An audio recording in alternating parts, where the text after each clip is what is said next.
তোমার ডান পা এগিয়ে ভেতরে এসো মা।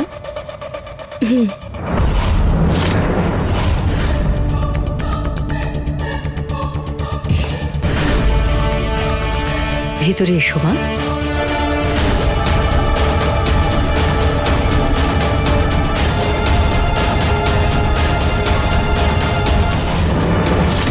কথা ছিল তুমি আমার বউ হয়ে এই বাড়িতে ঢুকবে, এত বড় বিশ্বাসঘাতকতা করলে।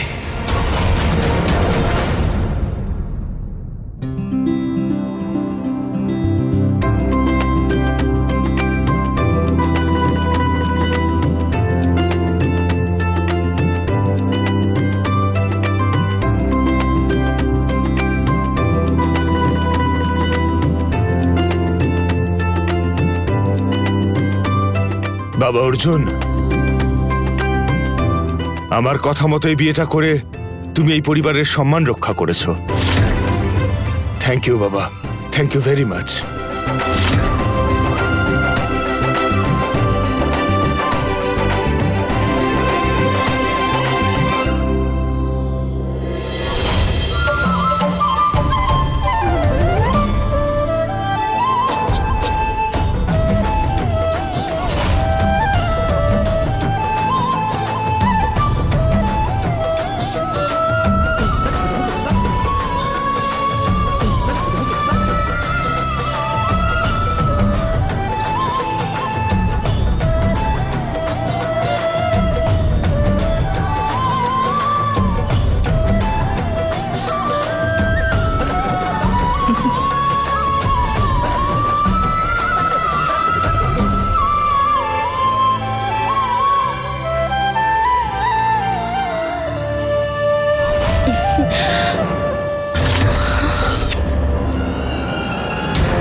Waiting for Arjun.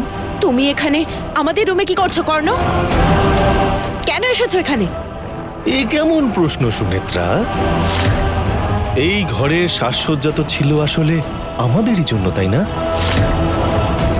আজ তো আসলে ফুলসজ্জা হওয়ার কথা আমাদের দুজনের। আমরা কি প্ল্যান করেছিলাম, আর দেখো এসব কি হলো সুনেত্রা। তুমি এক্ষুনি এখান থেকে চলে যাও। আরে যাবো যাবো, এত তাড়া কিসের? আর তাছাড়া তোমার হাজবেন্ড এখানে এখন নেই, ও আসা অবধি একটু টাইম পাস করতে চাইছি তোমার সাথে। আজকের এই রাতটা তোমার জন্য খুব ইম্পর্টেন্ট, তাই না সুনেত্রা? এমন একটা রাতে তোমাকে একা কি করে ছাড়ি?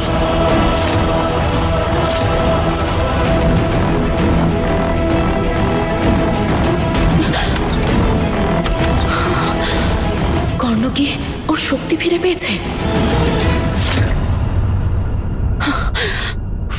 এত অবাক হয়েও না সুনেত্রা, বরং তুমি ভাবো এই বেডরুমে আমি এক অযাচিত অতিথি। বাড়ির সবাই এখন ভাবছে এই বিয়েটা করে তুমি খুব খুশি হয়েছ, কিন্তু এখন যদি আমি সবার সামনে এই রুম থেকে বেরোই, তাহলে ভাবো তো সবার মনে তোমাকে নিয়ে কি প্রশ্ন উঠবে? তখন তোমার এই সুন্দর মুখ দেখাবে কি করে? তোমার প্রেস্টিজ পাংচার হয়ে যাবে। বিয়ে করলে কিনা একজনকে, আর রাত কাটাচ্ছ কিনা অন্য কারোর সাথে। হ্যাঁ,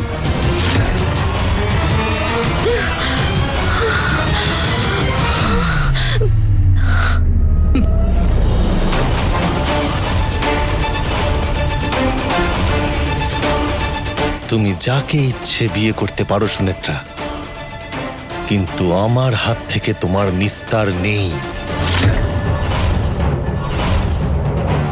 আর এইটাই বলার জন্য আমি এখানে এসেছিলাম।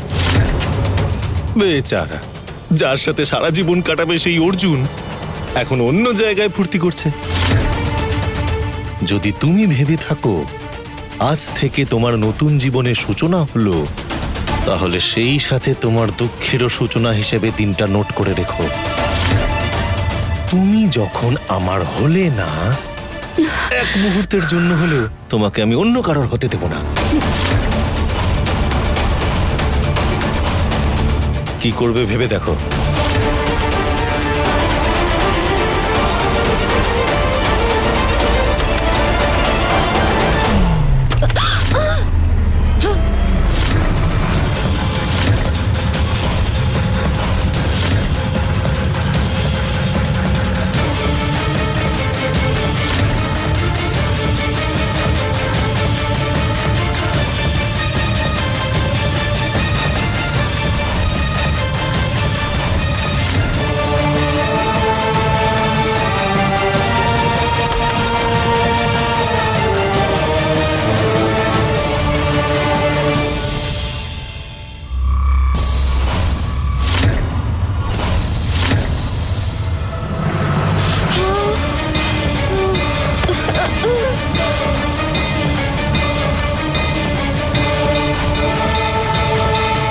শুনতে পাচ্ছ?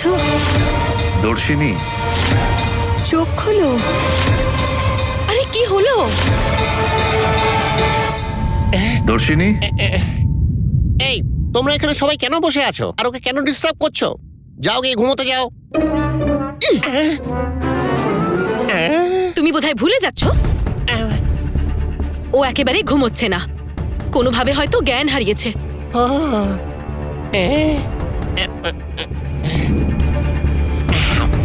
দর্শিনী, মনে হয় আমাদের এখন ডাক্তারকে ডাকা উচিত। ডাক্তারকে একটা ফোন করো না।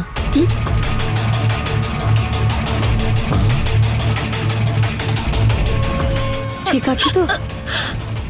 তোমার কি হয়েছিল? ওইভাবে যে পড়ে গেলে? কি হয়েছিল তোমার? হঠাৎ ওভাবে পড়ে গেলে কেন?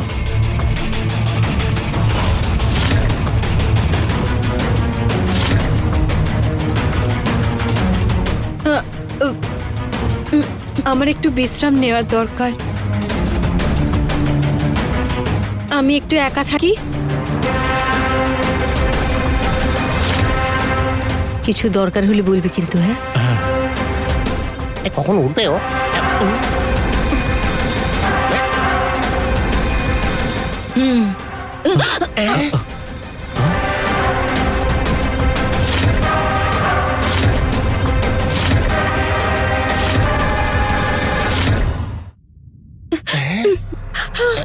হঠাৎ করে তুমি পড়ে গেলে, নিজে নিজে উঠে পড়লে, তোমার কিছু হয়নি তো?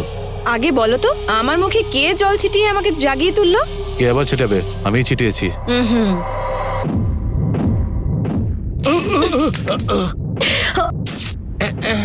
দর্শিনী, এসব কি করছো তুমি? আমি বুঝতেই পারছি না যে কি হচ্ছে। আমি নাটক করছিলাম আর তুমি কিনা আমার মুখে। কে অ্যাক্টিং করছিলে? কিন্তু কেন?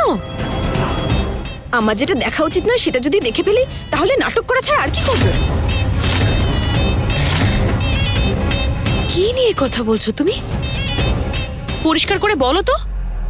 ফুলসজ্জার ঘর থেকে অর্জুনের বদলে কর্ণ বেরিয়ে এলো। তারপর তারপর কি হলো তোমরা বিশ্বাস করবে না। ও কি করছিল জানো?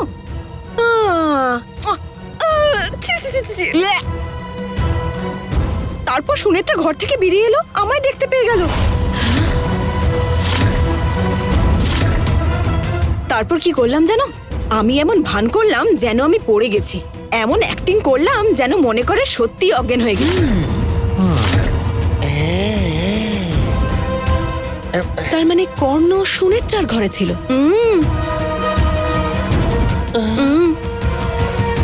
যাও অর্জুনকে খুঁজে নিয়ে এসো।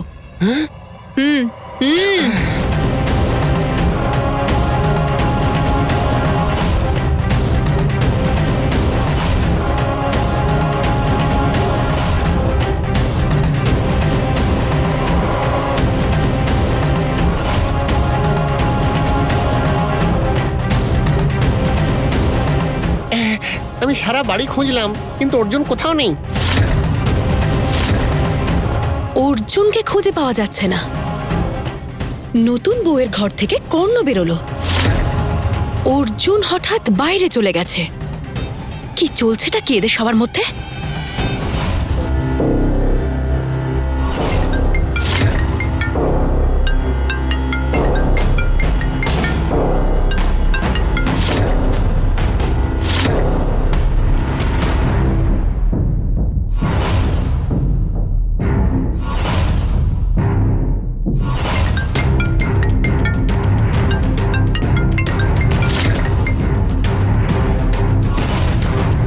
ফোন তুলছে না, কোথায় যেতে পারে ও? একবার ভিডিও কল করে দেখি তো।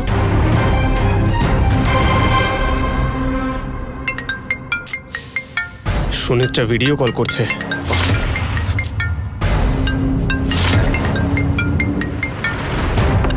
আমি কলটা রিসিভ করেছি শুধুমাত্র তুমি যাতে আর এই গোটা রাতটা আমাকে ডিস্টার্ব না করো। আর একবারও ফোন করবে না। অর্জুন প্লিজ, একবার আমার কথাটা শোনো তুমি। তোমার একটা শব্দ শোনার মতো প্রয়োজন বোধ করছি না আমি। আমি তোমার স্ত্রী হিসেবে তোমার সাথে কথা বলতে চাই অর্জুন। আর আমার কর্তব্যের মধ্যে পড়ে আমার স্বামীর খোঁজ খবর নেওয়া, বুঝেছো? আগে আমার পুরো কথাটা একবার শোনো, তারপর যা ইচ্ছা করো। পুরোটা শোনার পর তুমি যাই রিঅ্যাক্ট করো না কেন, আমি কিচ্ছু বলবো না। আমি তোমাকে কখনো জোর করব না। কর্ণ আমাদের বেডরুমে এসেছিল। কর্ণ আমাকে ভয় দেখিয়ে আজে বাজে কথা বলে, বাজে ব্যবহার করে রুম থেকে চলে যায়। ও বেরোনোর সময় আন্টি হঠাৎ ওকে দেখতে পায়। আমি জানি না উনি এখন কি ভাবছেন।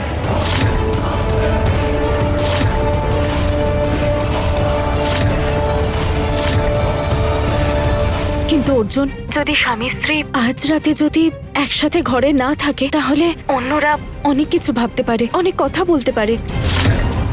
আমার মা বাবা যদি এই বিষয়ে কোনোভাবে যদি জানতে পেরে যান, তাহলে ওনারা খুব কষ্ট পাবেন। ওনারা ভাববেন এই বিয়েতে তোমার কোনো মত নেই। আমি জানি এটাও তোমারই প্ল্যান সুনেত্রা। তুমি এখনো পর্যন্ত এসব চালাকি করছো।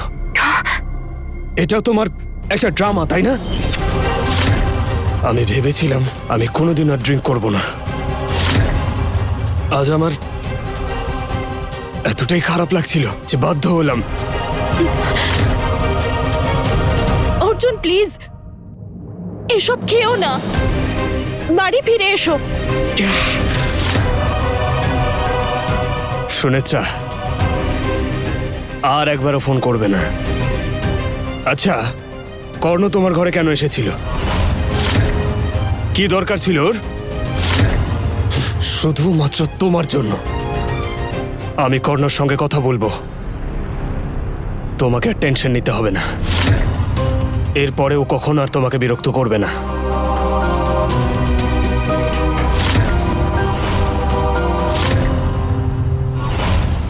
স্ত্রী হিসেবে অর্জুনকে আমি সব বললাম, কিন্তু কর্ণকে বিশ্বাস করতে পারবো না।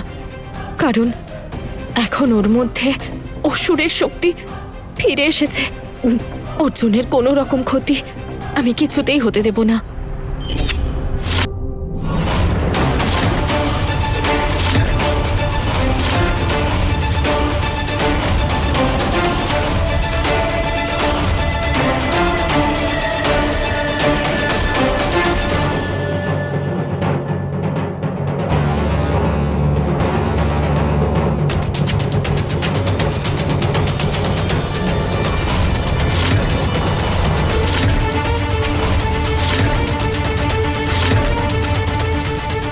ওয়াও অর্জুন, তুই এখানে বসে ড্রিঙ্ক করছিস? বিয়ের প্রথম রাত, সুনেত্রা তোর জন্য অপেক্ষা করছে, আর তুই এখানে বসে ড্রিঙ্ক করছিস? এসব ছাড়, বউয়ের কাছে যা। বাজে বকিস না কর্ণ। তুই আমাকে তখন থেকে ভুলই বুঝছিস। আমাকে যেটা বলা হয়েছিল আমি সেটাই করেছি। আমি তোকে বিশ্বাস করছি অর্জুন, তুই একটা ভালো ছেলে আর আমি একটা খারাপ ছেলে। তুই সুনেত্রার সম্মান রক্ষা করলি, বাবার সম্মান রক্ষা করলি, আর ফ্যামিলিরও। সবার খেয়াল তুই ইকুয়ালি রাখলি, কিন্তু তোর বেস্ট ফ্রেন্ডের সম্মানের কথা ভুলে গেলি। তুই সুনেত্রার বেডরুমে কি করতে গেছিলিস কর্ণ?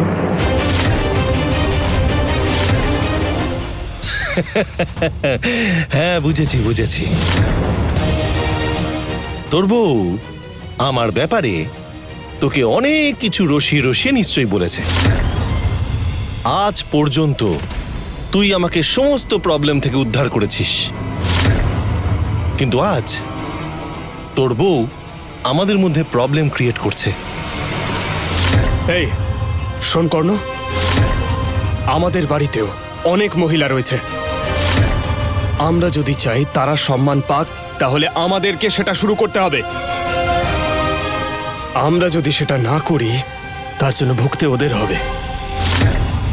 হতে পারে সুনেত্রা ভুল কিছু করেছে, কিন্তু তবুও ও একটা মেয়ে কর্ণ। ওকে সম্মান দেওয়াটা আমাদেরই কর্তব্য। স্বামী হিসেবে ওকে রক্ষা করা আমার কর্তব্য।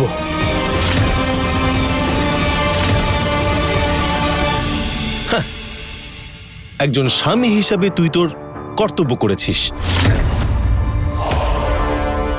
আমার কর্তব্য আমাকে পালন করতে হবে।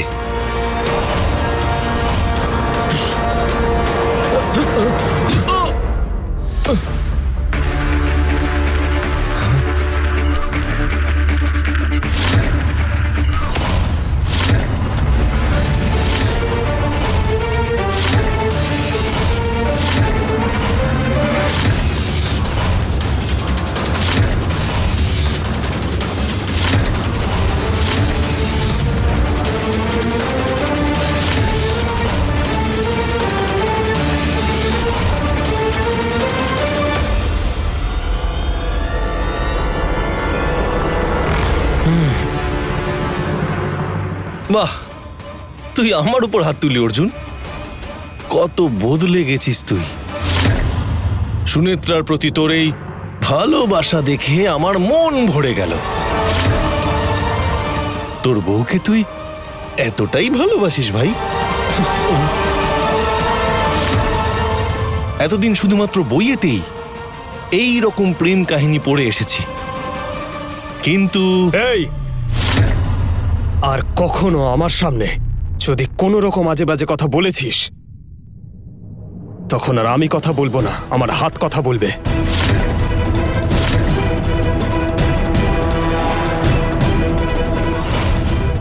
এখন যদি আমি চাই আমার শক্তি দিয়ে তোকে শেষ করে দিতে পারি, কিন্তু সবার আগে ওই সাপটাকে আমাকে খুঁজতেই হবে। তাই আমি তোর উপর এখন আমার শক্তি নষ্ট করতে চাই না।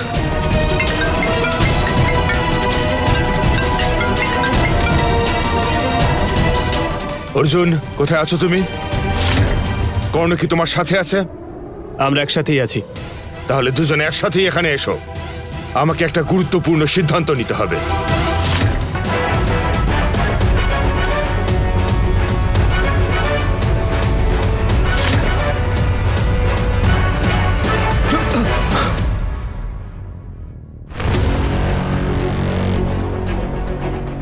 এই,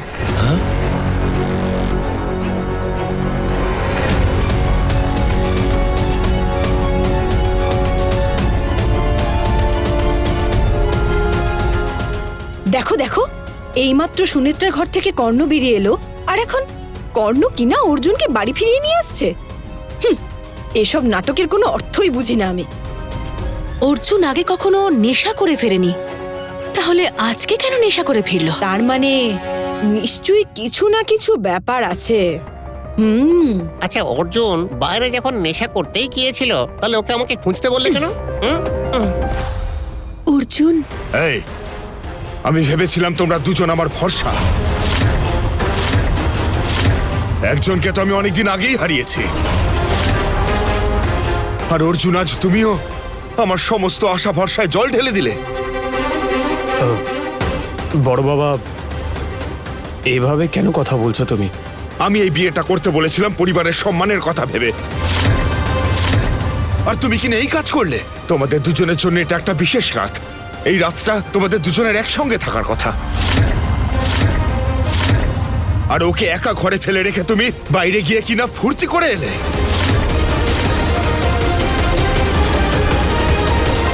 অর্জুন শোনো, মনে হচ্ছে তোমার বিয়েটা দিয়ে আমি ভুল করেছি।